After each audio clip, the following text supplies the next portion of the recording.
இந்த ஜென்மத்துல நீ ஜெயிச்சிட்ட.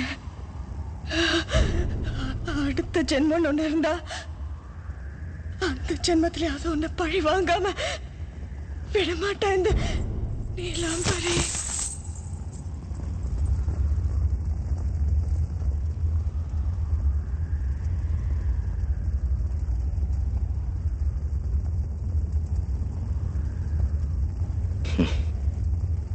எத்தனை ஜென்மம் எடுத்தாலும் அளவுக்கு அதிகமாக ஆசைப்படுற ஆம்பளையும் அளவுக்கு அதிகமாக கோவப்படுற பொம்பளையும் நல்லா வாழ்ந்ததா சரித்திரமே கிடையாது.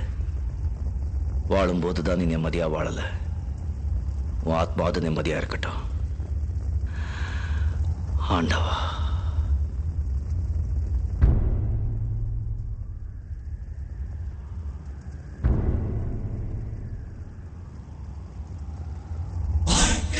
ஆயிரம் தடைக்கல்லப்பா, தடைக்கல்லும் உனக்கொரு படிக்கல்லப்பா. வாழ்க்கையில் ஆயிரம் தடைக்கல்லப்பா, தடைக்கல்லும் உனக்கொரு படிக்கல்லப்பா.